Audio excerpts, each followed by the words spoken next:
Government கொடுக்குற உதவித்தொகையெல்லாம் நிஜமாவே உதவி பண்ணுதா? ஆக்சிஸ் பேங்கோட ரிப்போர்ட்டில் unconditional cash transfer to woman அதுக்கு தான் ஸ்பெண்ட் பண்ணணும் அப்படின்னு எந்த கண்டிஷனும் இல்லாமல் கவர்மெண்ட் பெண்களுக்கு கொடுக்குற அமௌண்ட் வந்து 1.7 lakhs crores.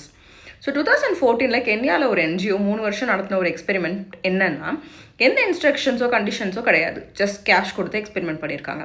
டேட்டாவை பார்த்தா பணம் கொடுக்கப்பட்ட வீடுகளில் வந்து இன்ஃபேன்ட் மோர்டாலிட்டி ரேட் வந்து 48% குறைஞ்சிருக்கு. பசியோடு தூங்க போகிற குழந்தைங்களோட அளவு வந்து 44% குறைஞ்சிருக்கு.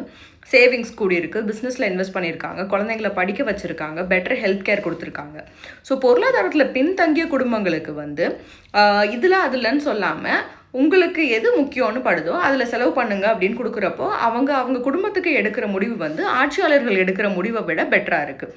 தமிழ்நாட்டில் உள்ள எக்ஸாம்பிள் வந்து பிபிசி வந்து 2025 நடத்தின ஒரு ஸ்டடியில் கலைஞர் மகளிர் உரிமை திட்டத்தில் பெண்களுக்கு கொடுக்கப்பட்ட 1000 ரூபாய் 83% பெண்களுக்கு இந்த 1000 ரூபாய் வந்து எங்களுக்கு ஃபைனான்ஷியல் இண்டிபெண்டன்ஸ், பொருளாதார சுதந்திரம் கொடுத்துருக்கு, அதனால எங்களால் பொருள் ஈட்டுற ஆப்பர்ச்சுனிட்டிஸ் வந்து நிறைய கொடுத்துருக்கு அப்படின்னு சொல்லியிருக்காங்க. ஒரு 1000 ரூபாயில் என்ன ஆகிரும் அப்படின்னு உங்களுக்கு தோணுச்சுன்னா நீங்கள் ஒரு extremely privilege part of the சொசைட்டியில் இருக்கீங்கன்னு புரிஞ்சுக்கோங்க.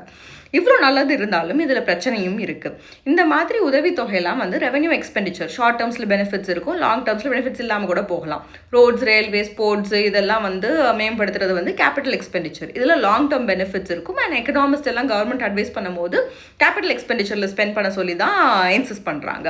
ஸோ அவ்வளோ காசு ஸ்டேட் கவர்மெண்ட்டையும் இல்லை, சென்ட்ரல் கவர்மெண்ட்டையும் இல்லை, உதவித்தொகையாக இல்லை ரோடு போடுறதா அப்படின்னு பார்க்குறது வந்து அந்த ட்ரேட் ஆஃப் வந்து ஆட்சியாளர்கள் தான் முடிவு பண்ணுறாங்க. இன்னொரு விஷயம் என்னென்னா, பணம் கொடுக்கறது வந்து immediate visibility and politically rewarding. Election நேரம் நெருங்கும் போது பொங்கல் பரிசாக கேஷ் நிறையா கொடுக்கறது, அதனால தான். ஸோ ரோட் போடுறதோ மெட்ரோ கொண்டு வர்றதோ வந்து வருஷக்கணக்காக வேலை பார்க்கணும். நான் அந்த பண்ணுற ஆட்சிக்கு வந்து கிரெடிட் கிடைக்குமான்னு தெரியல, எலெக்ஷன் பெனிஃபிட்ஸ் இருக்குமான்னு தெரியல. இன்னொரு பிரச்சனை என்னென்னா, ஒரு கட்சி இந்த மாதிரி ஸ்கீம் ஆரம்பித்தாங்க அப்படின்னா அதை வந்து நிறுத்துறது ரொம்ப கஷ்டம். வேறு கட்சி வந்து அதை கேன்சல் பண்ணவோ இல்லை அபேண்டன் பண்ணவோ முடியாது. ஏன்னா அவங்க வில்லன் ஆகிடுவாங்க, ஓட்டு வந்து மாறி போயிடும். அதனால தான் 10 லட்சம் கோடி கடன் இருந்தாலும் 2500 ரூபா பெண்கள் உதவித்தொகை, 15,000 ரூபா மாணவர்கள் உதவித்தொகைன்னு நம்ம அனௌன்ஸ் பண்ணிகிட்டே இருக்காங்க. ஏன்னா இது immediate visibility and politically rewarding.